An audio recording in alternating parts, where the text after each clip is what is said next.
With all of the weight loss drugs out there and the sad attempts that people make, like with exercise and dieting books and all sorts of silly programs that they have, I tend not to spend too much time on these things. But I had based on a comment asking about Ozempic, I thought I would do a quick video here. Ozempic is a diabetes drug, and this particular drug is known for causing problems.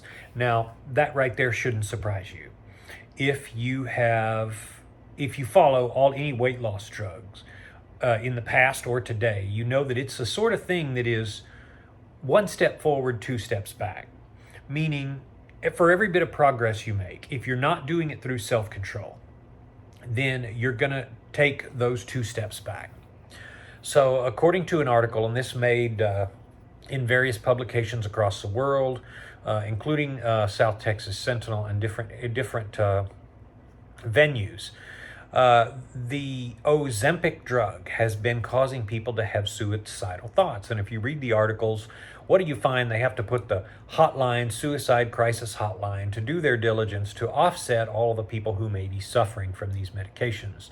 So Ozempic and Saxenda, both are made by Novo Nordisk in Denmark. And they're under investigation now because a number of users have experienced suicidal ideation. So they sit around and they should be themselves. They should be enjoying all of this supposed newfound weight loss. Instead, they end up becoming miserable, and they sometimes attempt to take their own lives. Now, both of these drugs act by messing with your glucagon. And if you remember from so many of my other live streams and videos, the way when you fast, you start producing glucagon, so your blood sugar goes up. And that means you're able to feel more satisfied and less hungry. If your blood sugar doesn't, then you feel shaky, you feel weak, you feel tired, you feel like you're adjusting to weight loss, and you're not yet burning body fat, you're still burning sugar. So if you've properly converted over, you're burning glucagon. Well, what this does is artificially spike peptide 1, which is GLP-1. And it's a sort of drug that initiates the feeling that you are burning body fat, when in fact you're not. And what happens? You feel like you have better blood sugar control than you sometimes do.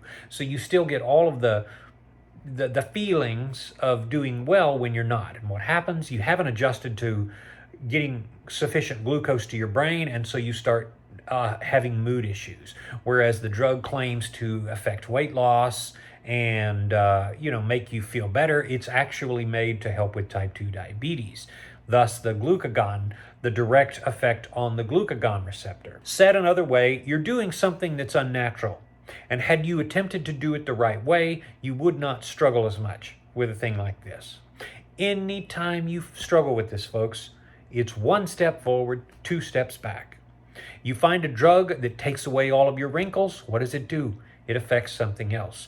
You try to do a Captain America super serum that'll make you run fast or make your lungs better. What do? One step forward, two steps back. It's going to affect you in some way negatively. And of course, the creator of the drug admits these drugs do affect hormones in the brain, meaning you are above a placebo risk, which on a trial is very important. And so it says the data is available in the trials, and suicidal ideation is a listed side effect of many of our obesity medications that comes directly from the manufacturer.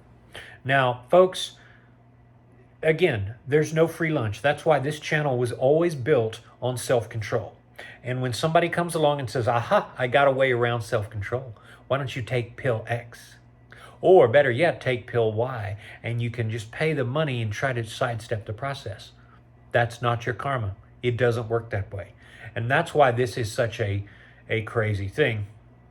But there's actually more written about it, and I'm going to link to an article in the comments.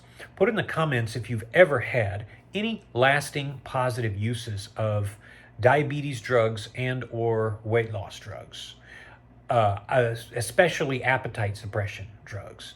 The vast majority of people will say that they simply don't work, or if they do, they come with side effects. And sometimes those side effects, although they might be moderate to mild, are detrimental over time. The only known solution is to maintain self-control. That's what this channel has always been about. The 1 meal a day revolution always falls back on self-control, and it's self-control that is not fake. It's not simulated. It is actually a result of a thing that you create from employing the steps of self-discipline. Have yourself a good night, folks.